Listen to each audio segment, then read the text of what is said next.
नमस्कार मेरे प्यारे बच्चों।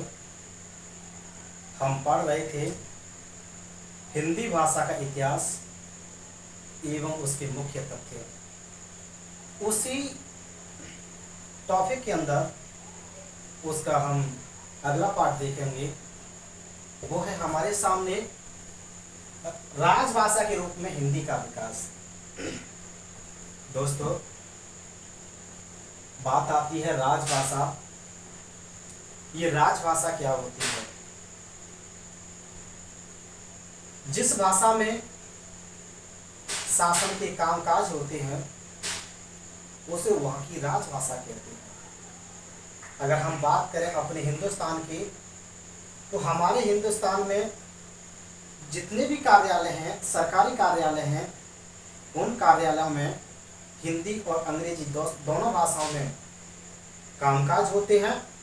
इस वजह से हम कहेंगे भारत की राजभाषा हिंदी और अंग्रेजी हुई। क्या हुई? हिंदी और अंग्रेजी हुई। आइए दोस्तों आगे चलते हैं। सम्राट अशोक के समय की जो राजभाषा थी, उनके शासन में जितने भी कामकाज किए जाते थे वो है हमारी पाली। क्या थी? पाली। दोस्तों, मोहम्मद गोरी और अकबर, इन दोनों राजाओं के समय में जो राजभाषा थी वो हमारी हिंदी थी। क्या थी? हिंदी थी। और राजा अकबर के शासनकाल में एक मंत्री टॉडमल हुआ करते थे। उन मंत्री टॉडमल ने आदेश घोषित किया कि हमारे शासन की राजभाषा हिंदी नहीं फारसी होनी चाहिए। तो दोस्तों, उस समय से फारसी को राजभाषा के रूप में मान्यता दे दी गई। और ये फारसी ईस्ट इंडिया कंपनी 1833 ईस्वी तक इस फारसी को राजभाषा के रूप में माना। ईस्ट इंडिया कंपनी ने 1833 ईस्वी तक। ब्रिटिश शासन में लॉर्ड मैकाले थे। इनके प्रयास से जो राजभाषा हुई वो अंग्रेजी थी। क्यों? क्या थी? अंग्रेजी। साथियों, ब्रिटिश शासन में अंग्रेजों का शासन आप जानते होंगे।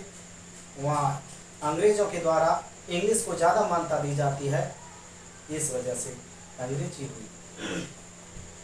हिंदी को राजभाषा बनाने का विचार सर्वप्रथम भारत के किस हिस्से में जागृत हुआ? वो है आपका बंगाल। क्या? बंगाल। और वो कौन से पुरुष थे? वो कौन से प्रथम पुरुष थे जिसके मन में, इसके दिमाग में ये विचार आया? तो वो था पंडित मदन मोहन मालवीय। आगे चलते हैं। संविधान सभा में हिंदी को राजभाषा बनाने का प्रस्ताव जो सबसे पहले पेश किया था वो थे हमारे गोपाल स्वामी अयंगर। जब संविधान सभा में हिंदी को राजभाषा के रूप में मान्यता दे दी गई,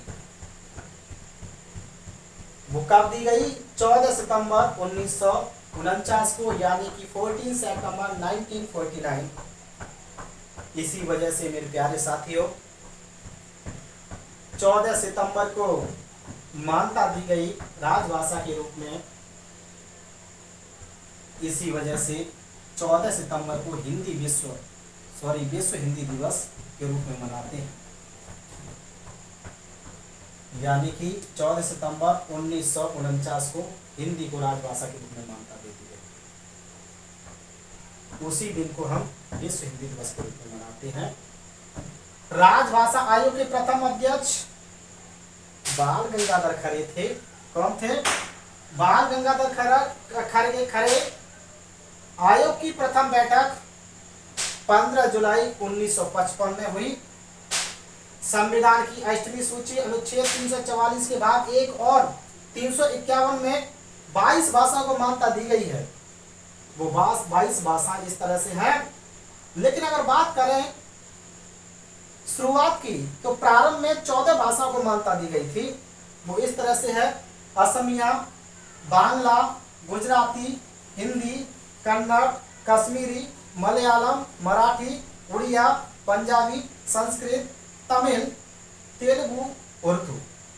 ये 14 भाषाओं को मान्यता दी गई थी। जब हमारा 21वां संशोधन हुआ 1967 में, तब जाकर के 15 नंबर पर सिंधी भाषा को जोड़ा गया। आगे 71वां संशोधन हुआ 1992 में, तब जाकर के 3 भाषाओं को जोड़ा गया, वो कोंकणी, मणिपुरी और नेपाली। और 92वां जो संशोधन हुआ 2003 में, तब 4 भाषाएं निकल के आई, बोडो, डोंगरी, मैथिली, संथाली। ये थी हमारी 22 भाषाएं। भारत की राजभाषा हिंदी और अंग्रेजी होती, जैसा कि मैं आपको बता चुका हूं। मेरे प्यारे बच्चों, अगर ये चैनल और ये वीडियो लेक्चर और ये क्लास अगर आपको पसंद आई हो तो लाइक कीजिए, सब्सक्राइब कीजिए तथा अपने दोस्तों के पास शेयर कीजिए, ताकि वो दोस्त भी इस लेक्चर के माध्यम से हिंदी की नई जानकारी गेन कर सकें। मेरे प्यारे बच्चों, जितना हो सके इस वीडियो को ज़्यादा से ज़्यादा अपने दोस्तों के पास शेयर कीजिएगा, ताकि आपका हमें सपोर्ट मिल सके और आपके सपोर्ट के सहारे हम कदम बाय कदम अपनी मंजिल तक पहुंच सकें। अगली वीडियो को जल्द लेके आएंगे। जब तक आप बनी रहिएगा इस चैनल पर। सो नमस्कार, थैंक यू।